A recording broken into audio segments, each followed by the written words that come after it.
guys, welcome to Chatting with Asians. On this episode, I chat with tech entrepreneur Daniel Ha.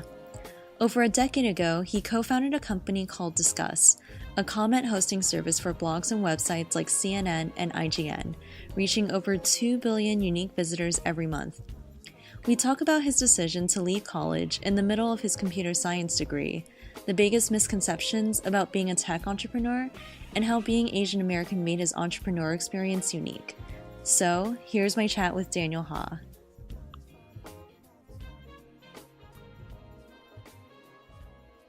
Great. Thank you so much for being on my podcast today. Yeah, thank you for having me. Great. So, to kick things off, for the listeners who might not know you or what your company was, could you give them a little elevator pitch? Sure. I'm Daniel. I would consider myself an entrepreneur and a general product guy. I founded a company called Disqus, where I was CEO for a number of years. The company was actually acquired a year ago, and I then transitioned to more of an advisory role pretty recently, just a few months ago. So Disqus, which is pronounced as in discussion, but spelled in sort of a weird old school Web 2.0 way with a Q. It's an online service for publishers, so think major news media on the large side of things, or independent journalists and bloggers on the small side of things. And it focuses on helping these publishers essentially manage audience engagement. The thing that it's most known for is providing a pretty popular commenting system that is used on now millions of sites all around the internet, focus on news, politics, video games, sports, whatever is out there. Disqus is used to help these publishers measure the engagement on their sites and get more out of their visitors. Great. And diving into the Asian American topics, when most Asian Americans start making life choices as adults, I feel like the number one mental barrier we always first think about is, what is my family going to think about this? When you first started taking Disqus more seriously and wanted to follow this as your career choice instead of completing your comp sci degree, how did your family feel about that choice? Yeah, I mean you're right. I think well, my answer is actually really supportive, surprisingly for me. So if we rewind a little bit, when I was pretty young, like age 5 or 6, I always answered policeman or astronaut whenever I was asked what I was going to be when I grew up. And my mom always corrected me and said that I had to be a doctor. And I think lawyer was probably an option that was introduced then too. So then I would say doctor. And I remember sometime in second grade, I had to draw a picture of my dream profession. And so I drew a dentist. I was 8, and I reasoned to myself that being a doctor probably seemed too stressful, but a dentist was probably good enough alternative for my mom. By the time I was 11 or 12, I was a full time computer nerd, and I was very much committed to being some sort of video game inventor or tech corporate bigwig or something in between nerdy and glamorous. I never actually thought about entrepreneurship or startups, but I think that's always been in me in some way, and I've always talked about what I wanted to do or ideas that I had, especially to my dad. And he was encouraging, throughout my teenage years, and he was the one who dropped me off to my dorm on the first day of going to university. And I remember one of the things he said to me was, you know, well, he would talk to me about his time in college. He would talk about how he was introduced to drinking and marijuana, and I thought it was sort of a cautionary tale. But what he told me was, you can do those things, but make sure not to have too much fun. You got to work hard, and if you decide you want to leave school in the first couple of years, that's okay. You just got to do something really interesting, and that's one of the things that really stuck with me for a long time. And after my second year of school, after working on a number of projects with my friend who eventually became my co-founder in the company, we dropped out. And my dad, of course, was immediately supportive. He was pretty excited to see what I was going to do. And my mom she adapted that over time. I think for a number of years, she would always ask me whether or not I was going to go back to school and finish my degree and get an actual job. But eventually, she stopped asking. So that was her way of saying thumbs up. She believed in me. Now, that's really amazing that you found support in your family. I feel like, each family is so different, and that's such a special kind of support system that you have, right? Yeah, yeah, for sure. I think for Asian Americans or anyone who's a child of immigrants, I think the idea of working really hard, getting good grades, getting yourself on staying out of trouble, and getting on a predictable path is a good a path as any. And that was something always ingrained in me. I think as I grew up and my family grew up in America, and built a community and had peers, I think a lot of it became, you know, do something that is good and do something where you don't embarrass the family. So I think it became less of, just do great in school and go to right school. I think that was part of it. But also, you know, if you don't do that, have an alternative that I can share with your aunts and uncles and not be embarrassed. Right, right. And were there any challenges that as an entrepreneur you faced specifically because you were Asian American, and how were you able to overcome them? Um, I didn't think about this very much at all in the beginning, at least in the beginning. And I'm what would you consider it? Second generation. My parents were immigrants. So I'm second generation, grew up in the Bay Area in a town that had a lot of Asian Americans around me. And I never really thought about the challenges in becoming an entrepreneur coming from being Asian American because for a long time I just saw myself as American growing up. But that certainly was a lot more naivety more than anything else in the early days. And turns out the challenges that I did face had more to do than just being Asian American. It was also just general image. And as a Asian American or Asian person, and I look pretty young. As an Asian American kid working within certain industries, sometimes you're not really taken seriously, and it's hard to really pinpoint when that happens or why that happens, but you can sort of tell. I've been in many meetings where I very consciously bring uh, a colleague, someone that's on my team, typically a older looking, much taller, much wider guy who looks like he's been working in the industry, which is media for us, for a long time, um, where he can, and it's always been a he in this industry, can message what I want to say and what I want to do, with a voice that would be more immediately taken seriously. And I kind of see this by who people pay attention to when people are talking. Right. Yeah, I even in my own personal experience, I have an aunt who has been working in the fashion industry for decades now.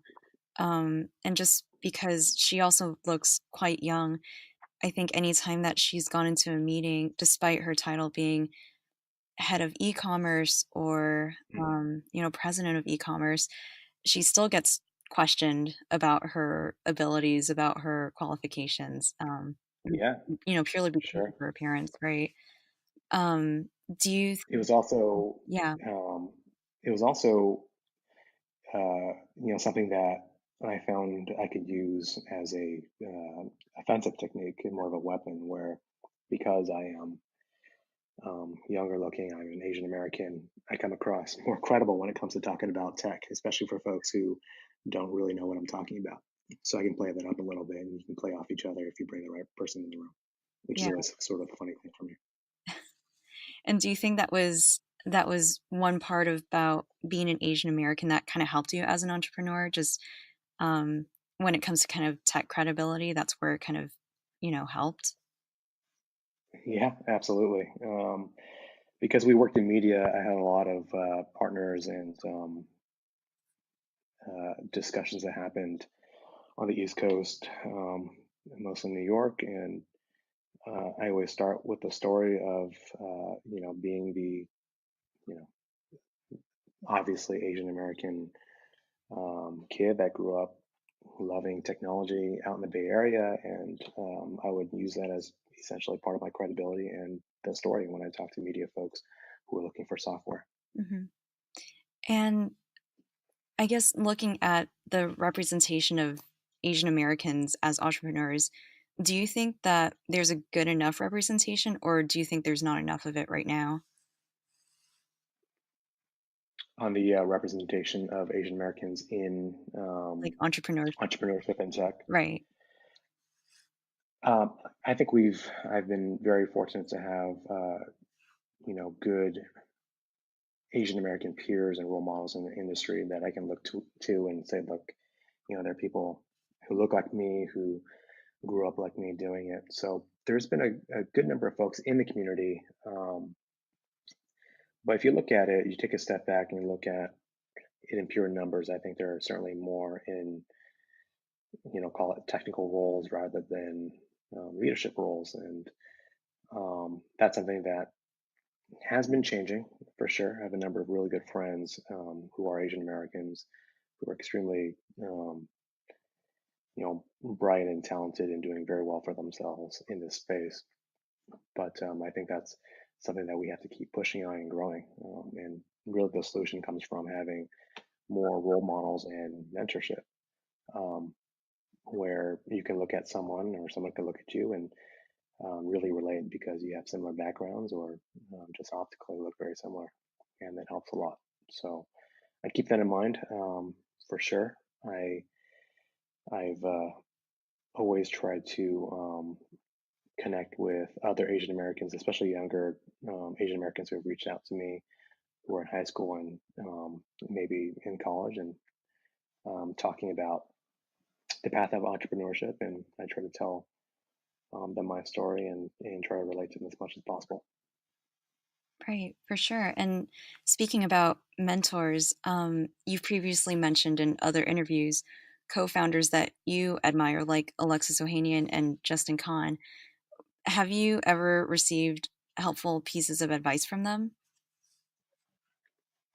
I have. I think those two names really stuck out to me because they were maybe two of the first handful of people that said yes when I asked to get together over whatever it was, coffee or lunch, and just get a feel for what they were doing and what it took to get on their path. In that time, Alexis, I believe, was working on Reddit, and Justin was working on Justin TV, which became Twitch.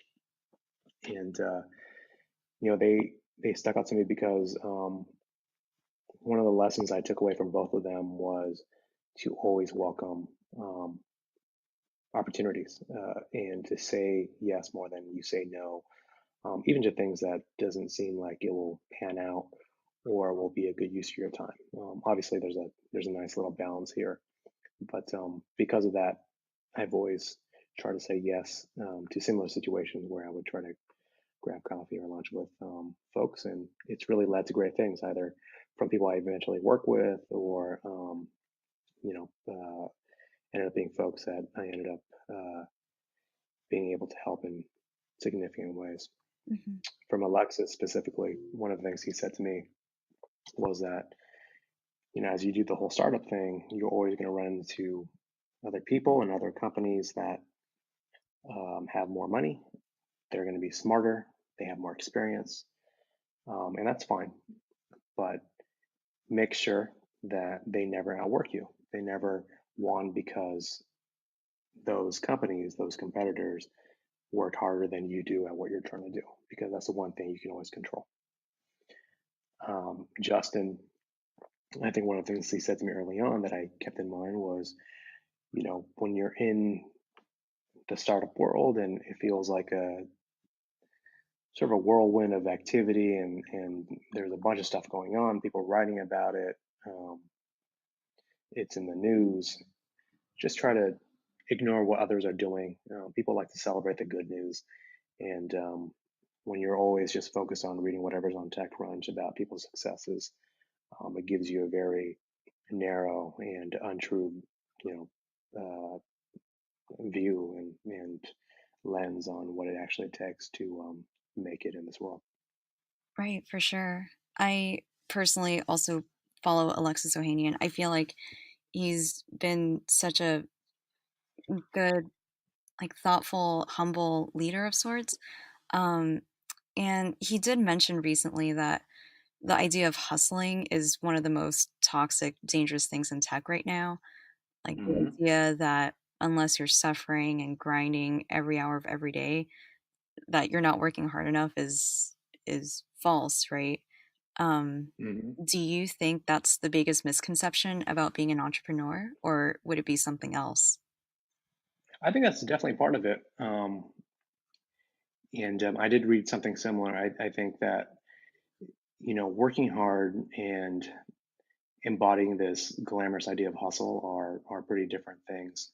And in talking to a lot of folks, and even talking to folks who are not in either not entrepreneurs or not working in the startup world, I think a misconception is the approach of um, approaching startups as a glamour and motivational speech thing. They wrap themselves up in words like grind and hashtag hustle and innovation, and imagine themselves as entrepreneurs just jetting around the globe and getting deals done. And those are all things that happen, sure, at different stages and um, as a matter of fact. But entrepreneurship is less like doing that and being some sort of Hollywood agent, and it's much more like opening a convenience store or a laundromat. There are exceptions, of course, but that's really a normal case. And being entrepreneurship is really about trying to figure out how most things work so that you can surround yourself by people or channel in which you can get those jobs done better. And if you can't, then you're going to be doing it yourself. So I always see it much more like running a restaurant than um, being a hashtag hustle Right, for sure. entrepreneur. Yeah. What do you think is the most underrated skill in order to be an entrepreneur? Um, Underrated. Right. Yeah, a few things come to mind. I think one, pure operational ability. I kind of just spoke to that, just the ability to sit down and learn about something that you don't know. So then you can work on with better people to get it done even better. That's a skill that I look for when I work with people. People will take the time to sit down with someone who knows it better and to learn it themselves, and then know when it's bad or good. They don't have to be experts, but they should be knowledgeable, curious, and competent at what makes it good or bad. I think second is learning to communicate to many different types of people in their language. Um, if you are a entrepreneur or any sort of leader of an organization, whether the company is two people or 200, I think the ability to kind of shift your language to better communicate to the people that you're talking to is maybe obvious, but in my experience, sort of underrated. And the last one, probably the most coveted um, ability or skill for an entrepreneur is working hard to find and surround yourselves with smart people. Um, it's sort of a truism now that I say it out loud, but it ends up being the most powerful thing that I've seen in most successful people. Just the ability to find just through location, but also and to attract and to spot the strengths of people that would otherwise be overlooked by others. Yeah, for sure. Moving away from entrepreneurship, I know that your favorite hobby is car racing. When did you first get into that, and how did that start? Oh yeah, I've always loved cars, everything about them since I was a kid. Of course, toy cars, and then in high school, before high school, I would work on cars with my dad, and in high school, I would have a lot of friends who were worked on cars either new friends who were mechanics or as part of their hobby. So I got into that then. Um, it really ramped up over the last few years when I was, doing the startup and entrepreneurship thing because it ended up being this, thing I love, which is cars. And then I wanted to try to race them. And it was this technical skill that I could work towards and improve. And it was sort of like working on computers and working on these, company problems, but in a completely different dimension. It was something I can just sink myself into. There was a lot of nuance to it, but also just purely fun. So it was sort of like my golf and my meditation rolled up into one single thing on four wheels. And say if money and time weren't an issue, what would be your dream road trip and what car would you drive?